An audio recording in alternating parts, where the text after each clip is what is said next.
Trey, good to have you here. Obviously, you're at State League here at the moment. You've had a couple of games on your belt. How are you feeling? Yeah, really good. Good competition, being able to play against the rest of the state. Playing in the union, you don't get access to Lonnie and Hobart, so being able to play against everyone in the same environment is really good. Let's have a talk about your recent signing with California Baptist University. Obviously, that is huge for you going forward in your career, and how much does that mean to you to commit to California? Yeah, it's huge. I mean, it's been a goal of mine since I was younger, and it's just another tick of the box that I want to complete in my career, and I have some goals I want to achieve, and that's a big step in achieving the goal of becoming a professional, going to play college basketball in America, the heartland of basketball. It's huge, so I'm really excited. Yeah. Obviously, you had a couple of other colleges to pick from as well too. So, what was the process of trying to eliminate to get to your decision?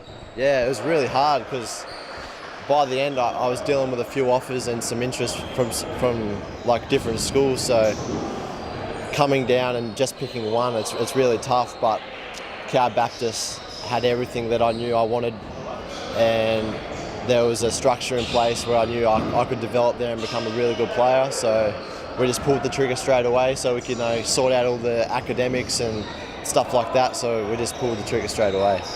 Obviously now they're just kind of transferring into now a Division 1 school and obviously going into a Division 1 competition this season. So that's got to be big coming up. Yeah, it's huge. I mean, they just built a $80 million stadium that they're going to be playing in. They've been really successful at the Div 1 level. So Div 1 was at the Div 2 level, sorry. So Div 1 was their next step, and I'm really keen to be a part of it, see if I can be part of something special.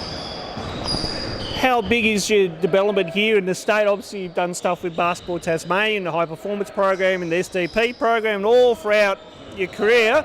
How much is the development here from Mark and Nick and all the other coaches that have been here before them? How much is that for you? No, it's been huge. I mean, we've got a really good network of coaches statewide, and I've been part of the BTAS program since day one. So when it was first initiated, I was there right from the start when RAT came, and BTAS has been huge for me. And also just with Basketball in Tasmania, getting to play against men right from the start has been huge for my development, playing against bigger bodies, and I think that transfers over to Siebel and the international competition. So Tasmania's been huge for my development and for other kids coming through, definitely. And of course, you're involved with the Siebel program with the funder here. Obviously, that's got to play. And as you mentioned, it's played a bit of a part in your development. And how you've had Phil Thomas, and your uncle Sam Armstrong as coaches. How big is that? No, it's huge. I mean, at my age, it's rare to get the opportunity to play in such a good league.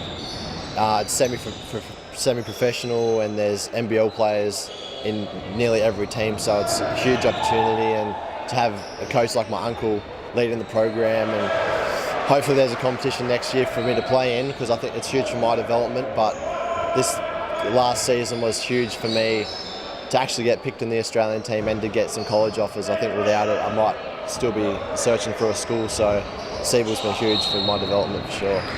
Let's talk about your Australian selection. Obviously a fantastic opportunity for you to represent our country at the recent FIBA Asia Championships, where you come away with a gold medal, and obviously played with some really good talent around you, and then had a really good coach in Justin Chula. Yeah, we actually had Darren Perry from Dandenong. Darren Perry, my bad. It's all good, but that was an incredible experience, and that's something you dream of as a kid, obviously wearing the green and gold, and had a really talented team around me, really good coaching staff, and despite not playing as well as I wanted to, being in that elite environment, and winning gold for your country, I mean, it was pretty special, and it's something I worked hard for my whole life. So to come away with gold and to be part of that was pretty special, definitely. What are the aims now, Trey? Obviously, yes, you made it to college, and with California Baptist there, that's fantastic. What's further ahead for you? What's the ultimate goal for you going forward? Well, I mean, short term, I want to put myself in a position to make the under-19 Worlds team, to play in the Worlds. I think that's in Greece this year, so that's definitely something I want to achieve. And long term, just to play professional basketball. I mean, it's been part of my life since I was a kid, and Playing basketball is what I love, and if I get paid to do that, that's the dream. So I'm just trying to tick off all these things so I can try to get there. How big of an influence is your dad? I mean, we only got to speak about your father. He's been around the traps for a long time and was a fanatic Seabull player for the Thunder as well too. How big influence is that? And the support as well too. I mean, you've got a brother, Taryn, who's near going places as well. So how big is that to be involved in a basketball family like that? No, it's huge. We all live and breathe basketball, and obviously Dad was a really good player, and he's passed his guidance and his intensity about the sport onto us, and we're just as intense and as passionate as he was, and he was crazy about it. So having him, in our lives and pushing us to take that next step. He always said he wanted to go to college, and he never got to do it. So having him round and him having goals for us, it's huge, definitely. I know he'd be immensely proud of you. Let's talk about the state league quite quickly before we wrap this up.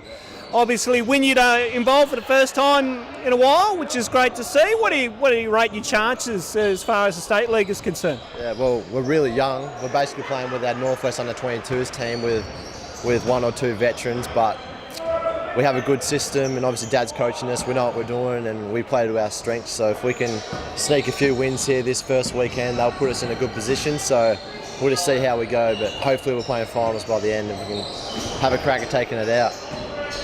Trey, fantastic to talk to you and nice to have you on BTAS TV, so thanks for your time. Thanks, Ronald. Appreciate it, mate. Awesome.